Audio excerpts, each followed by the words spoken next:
Welcome to the HIT podcast, H.I.T, Human Resources, Insurance, and Technology. I'm your host, Toby Kennedy. As we do every week, we are curating some fascinating conversations going on in the space, bringing together for you in what I hope is a bite-sized, digestible, 15-ish minutes per week. You trade me that amount of your time, and I hope to bring you great, relevant conversations from interesting luminaries in the space. This week's episode will be no exception. This week's episode is brought to you by Montage Insurance Solutions. And without any further ado, I am so very excited to chat with our guest, Pramod. Pramod, how are you, sir? Doing very well, Toby. Looking forward to this. Yeah, I'm really excited because, so sometimes I have guests on because in, my 20-ish years in the business, I've known them and spoken with them, and I think they're interesting. And sometimes, like is the case today, I'm using the very powerful tool of LinkedIn, and God knows how these algorithms work, but some comes across my feed, and I read it and go, wow, that is interesting. And then I dive a little deeper, and I go, wow, this is an incredibly well-informed, fascinating conversation that is not being had on a public enough stage. Let me see if I can slip into the DMs here and get on this man's radar. And I'm so grateful that you took me up on the opportunity to come, because truly the conversation I have found you having in kind of the virtual world, I thought needed a bigger platform. So I say all that to say, A, thank you very much for coming on. And B, if you don't mind giving the audience just a quick kind of the nickel tour of sort of your professional CVs, how you got to kind of where you're sitting today, and maybe just bring us up to speed on who is Pramod John. Hey, thank you, Toby. Thanks for the opportunity to chat about the things that, ultimately I care deeply about, and it affects all of us, and that's healthcare costs. And so my own background is I actually am from the computer security space. I'm not from the healthcare space. I did a few ventures in the computer security space. And after those ventures, I decided I wanted to do something that had sort of bigger impact on our society, societal impact. And I came to the conclusion that healthcare was our biggest national social problem. And that's how I ended up getting into healthcare. I worked for McKesson because I knew some of the folks over there in the computer security area. Knew some of the folks over there, and they're like, hey, if you want to help solve healthcare, why don't you come here? And that's how I ended up going to McKesson. And it was one of those experiences of everything that I thought about the way the healthcare system worked was wrong type of experience. Yeah. And, I'm a pretty well-informed person, but even with all of that, I found that actually I knew little to nothing about how the system actually worked.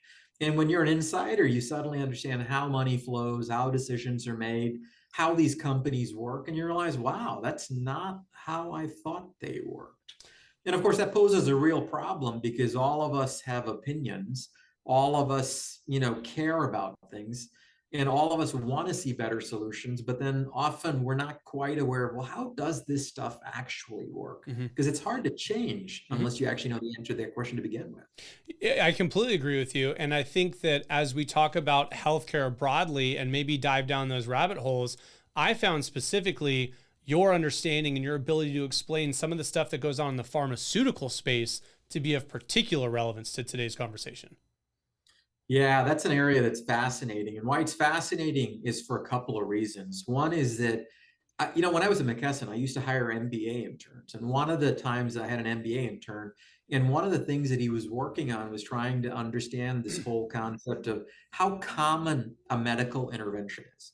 And when you think about it, what's a drug? A drug is a medical intervention. You going in for surgery, that's a medical intervention. You getting your toe cut off, that's a medical intervention, right?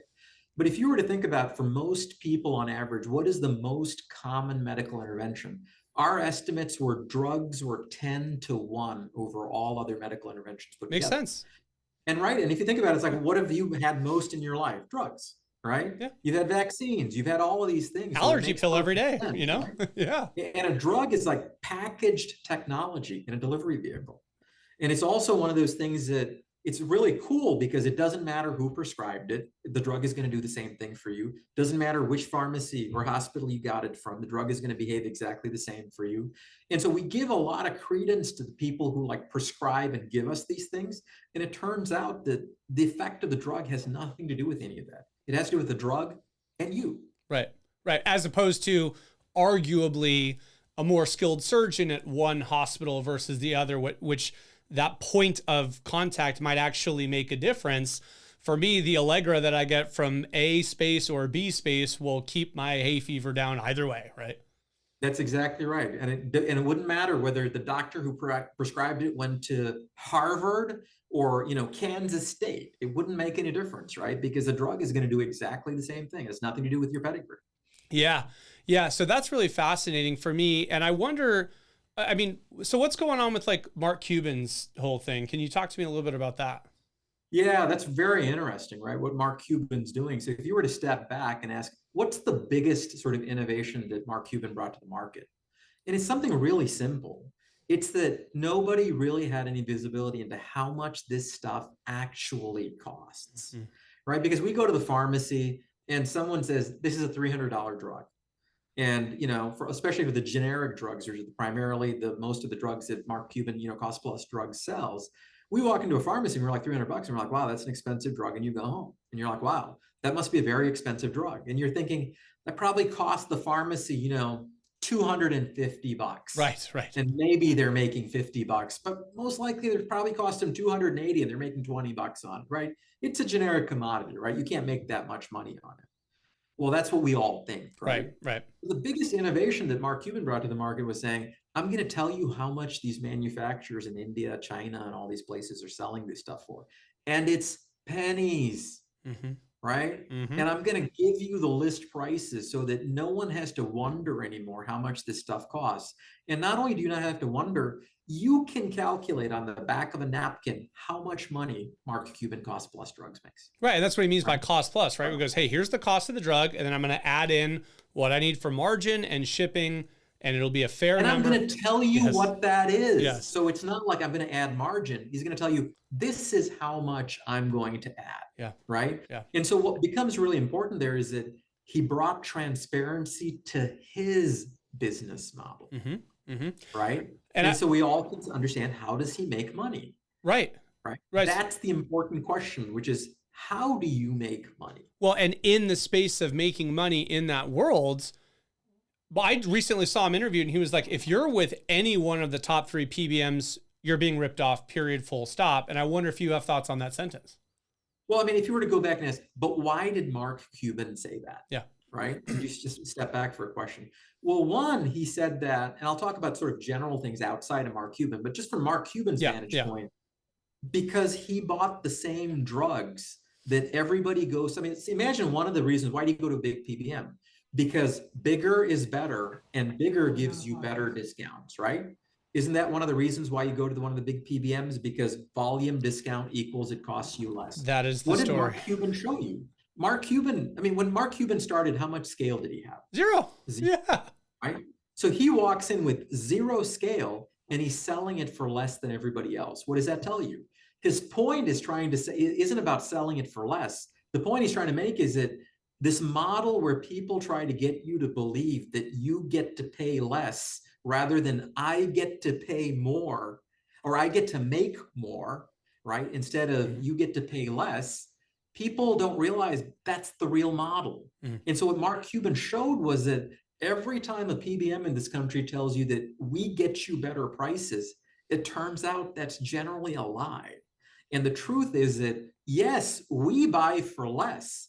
As in, yes, we buy for less than Mark Cuban does. Right. But we sell for significantly more, which means we make significantly more money than anyone else. And I want to back this up just for the audience. When we talk about PBM or pharmacy benefit managers, we're talking in a couple of different arenas, but maybe the most tangible for our audience members would be when and if you have a health insurance plan for your group health insurance. You're the HR administrator, you're the benefits administrator, you're building a health insurance plan. There's a couple of different ways that you can assemble this plan. And oftentimes you find groups say, I want to look at self-insuring. I want to look at self-funding. I want to look at getting outside of this traditional give an insurance company premium and they pay all my claims, and that's my relationship. There might be some money to be saved in the self-insurance world.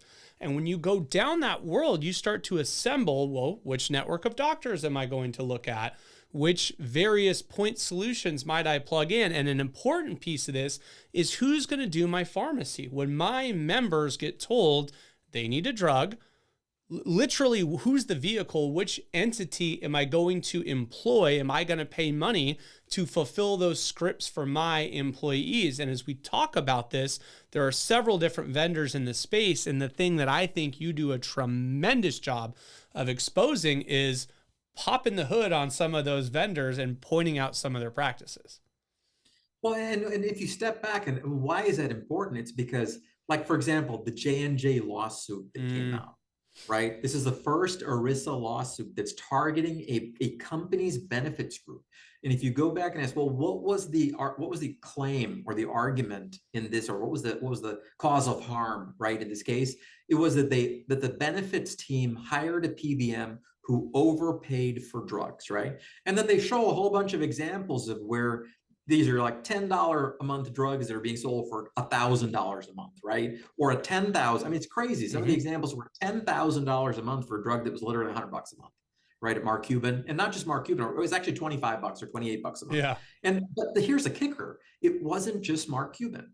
If they in their complaint, they show you that there were a whole bunch of other places selling it for 40 or 50 or 60. So yes, it was more than Mark Cuban. But 50 compared to 10,000 or 30 compared to 10,000, yeah. Who cares? Yeah, one of those is egregious and one of those is a rounding error. Right. And at some point you're like, well, you're missing the point. The point is that everybody keeps saying that this is true. Let me ask you a question. If you went up to a third grader and said, hey, $28 over here at Mark Cuban, 10,000 over here at the specialty pharmacy for the PBM, what makes sense to you?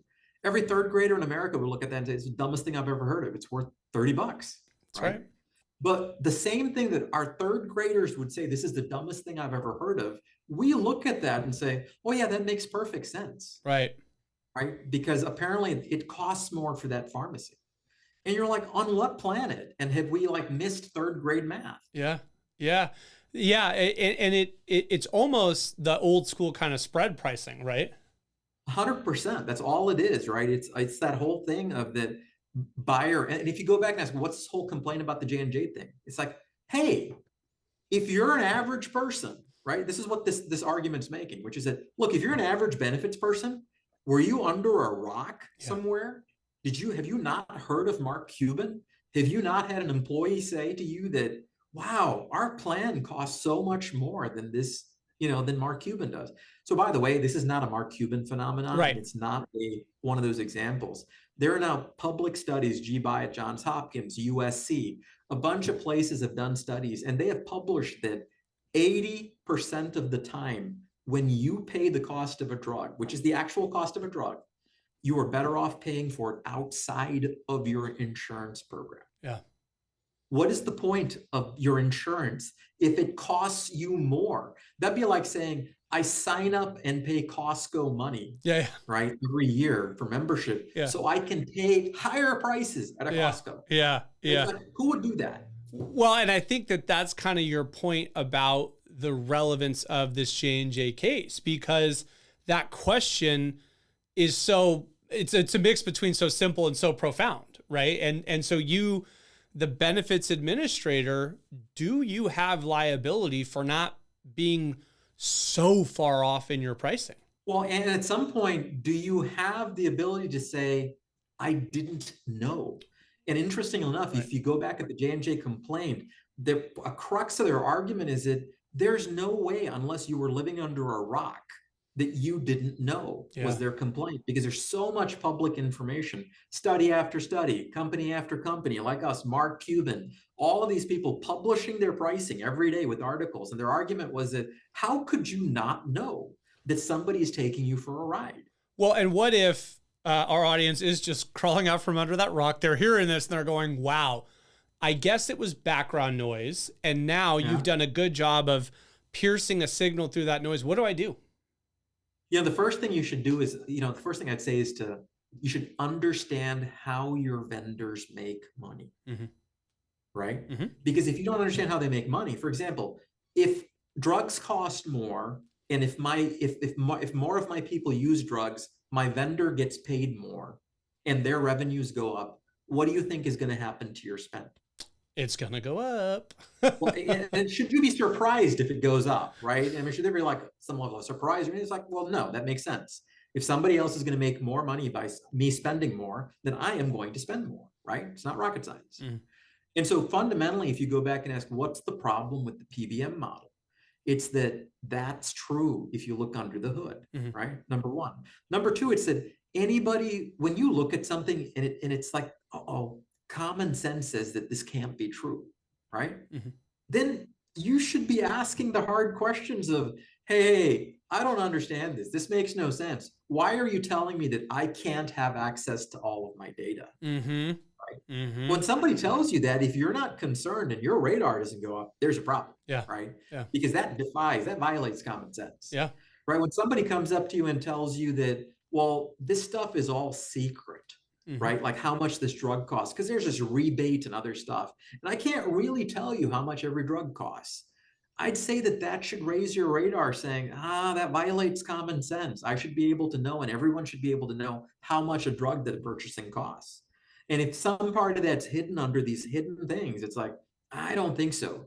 Usually when people hide things in your own experience, right, in life, Mm-hmm. have you generally found that they were trying to protect you or them? I have the aforementioned 8-year-old that we were doing the math of earlier, and I'm keenly aware that even deep within ourselves, it's in our nature to say, if it's a whoopsie daisy, you might not necessarily want that seeing the light of day. Right. And so at some point, it's like all these things that if we weren't talking about healthcare, we weren't talking about PBMs, and we weren't talking about drugs, all the stuff that all of us would look at and say, that's the dumbest thing I've ever heard of in my life. Mm-hmm. Right. Mm-hmm. Those same things that if we were to change the thing and say this was about this widget or that widget, where we'd say that, in the healthcare world, we look at that and say, oh, that makes perfect sense. Right. We're like, no, it doesn't make sense that a hospital A buys a drug that some drug manufacturers already inflated the prices of, and they mark it up by 4 or 5x, and they claim that it costs them that much. And no, it doesn't. It doesn't cost you that much. Yeah. Right? That's a lie. It's not true. Yeah. Right. Yeah. And that's right. what's tough for us in the consulting space, right? So we're looking to give platforms to folks like you to say out there, hey, listen, I have the clientele in the book of business I have, but even beyond that, we want the reach to go beyond just the people I have the good fortune of being in the room with and consulting with. Anyone listening to this should be aware that if you're either not necessarily 1,000% versed yourself, then you need to make sure that the consultant that you have working with you is aware of some of these moving pieces and is helping put downward pressure on places that, like you said, can have remarkable cost impacts. Yeah. Well, you brought up a really good point, because again, one of the whole complaints about in the J&J complaint, right, was this identification of the fact that they'd hired a consultant. The consultant had their own coalition that they're selling. Mm-hmm. Talk about conflict of interest, Yes. right, out of the gate. Yes. And so part of the problem is that, again, we're so used to outsourcing this to even consultants, because of course this is really complicated, Yep. right? You don't understand it. Yep. And it's like, well, they must understand it. Well, here's the, if I could leave one thing with you, right? It's that it's not that complicated, Mm-hmm. right? And if one thing Mark Cuban is showing is that it's actually not that complicated. Yeah. We've made it really complicated for no reason, because who does complicated and obfuscation protect? It protects everybody in the middle who are the consultants who have conflicts. It protects these vendors, the business model. This PBM model, it's dead. There's zero value to it. Yeah. Right. Yeah. And we built a model. And so our proof is that we decided, hey, let's try the opposite of everybody else. Yeah. Right. Let's do it. No formulary. We focus on data. Our customers pay half of what they were paying with the large PBMs on specialty. But again, it's not about us. It's really about the question of, but what is that saying about the model? Right. It's saying that the emperor has no clothes. And anybody who's buying this model is being taken for a ride. Yeah. And that is Mark Cuban's message, right? Which is that you are being taken for a ride. And there is no other way to put it. Yeah. Yeah. And I'm really grateful to say that's why we try so hard to be as open and agnostic as possible, right? You don't want a dog in the fight going into where, to the man with a hammer, every problem looks like a nail, right? So when you come in with a solution already, rather than truly looking at, where the moving pieces are and what all the options are and plugging the right ones together, that's when you get this sort of busted mousetrap. Well, and going back to if you're the buyer, what this is really saying with the J&J lawsuit is that you can't give your responsibility for fiduciary duty away. Mm-hmm. Well, part of the data, and you talked earlier about rebating, and I meant to kind of make a mental note, but what are your thoughts on that? Can you unpack that for a listener or viewer that maybe has kind of heard that term, but wants to get their arms around it?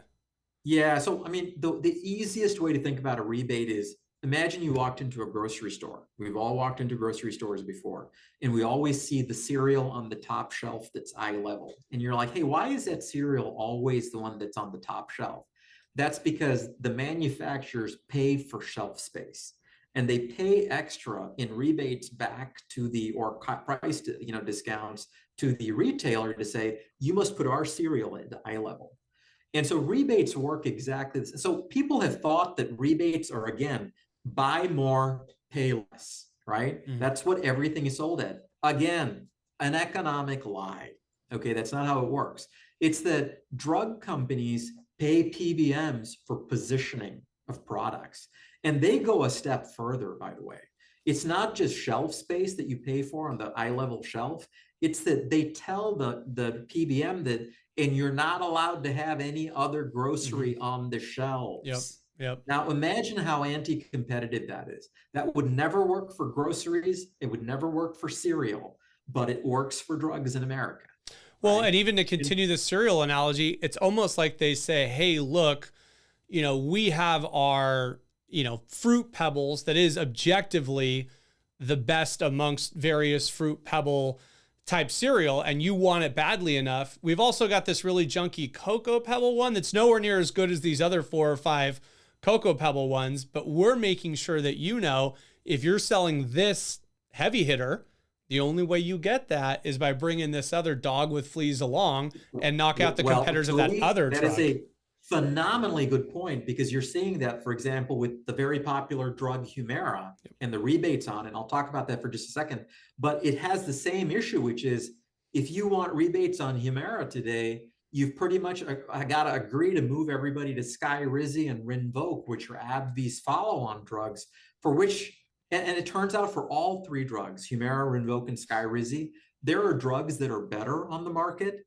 that cost less, even after the rebates, and they have been less. It's not something new. What's happened is that if you were to go back and ask, hey, why is Humira the biggest selling drug in all of history?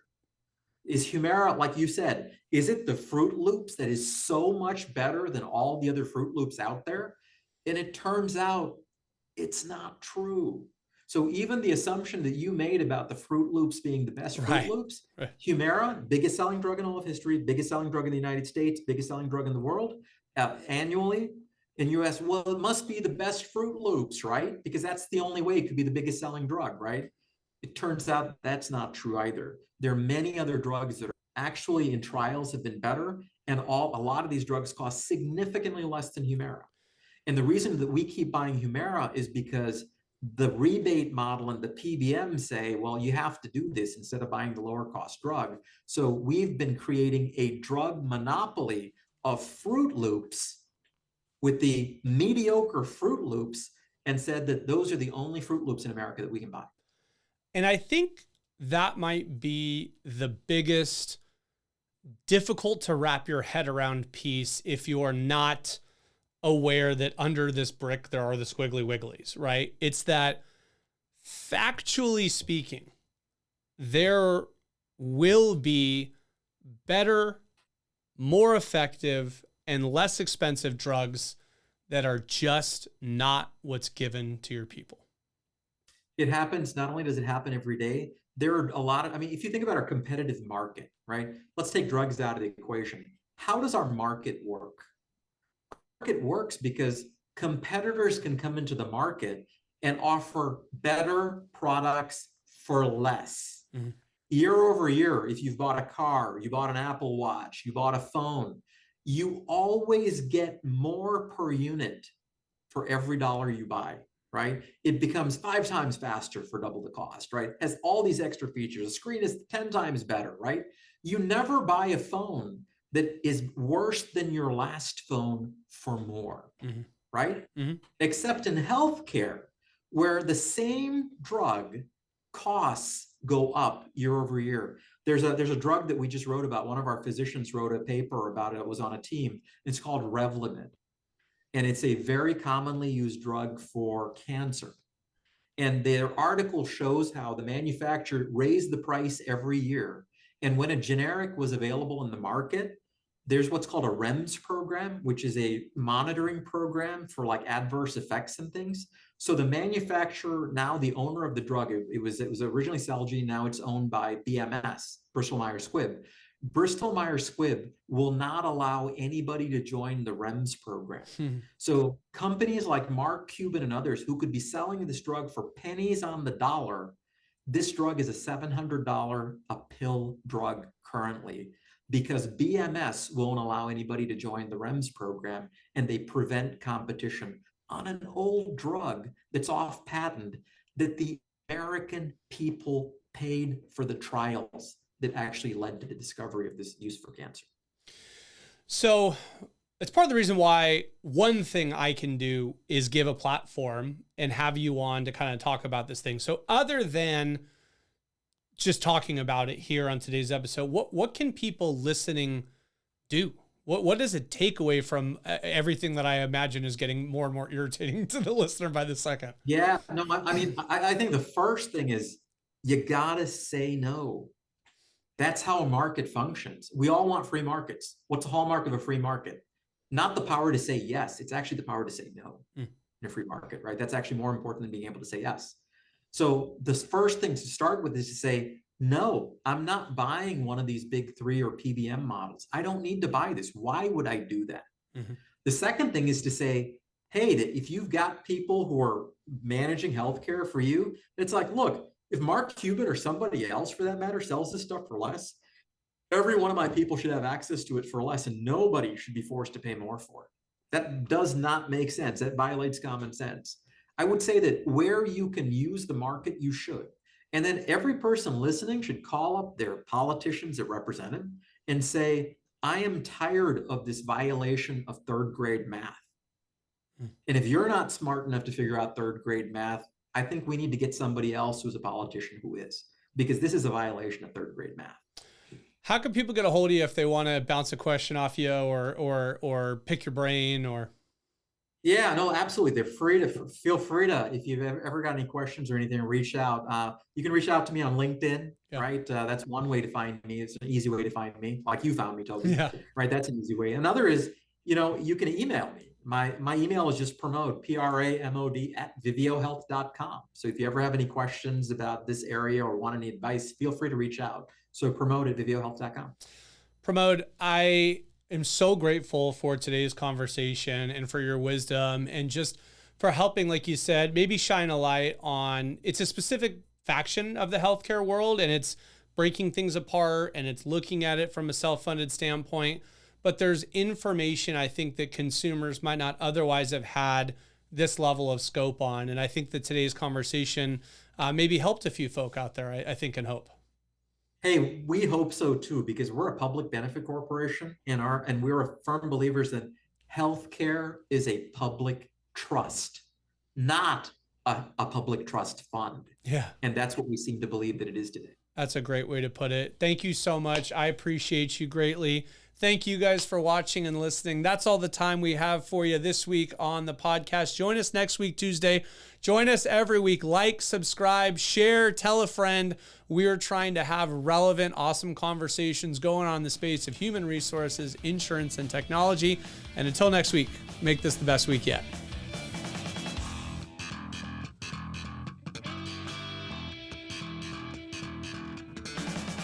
There seems to be a suspicion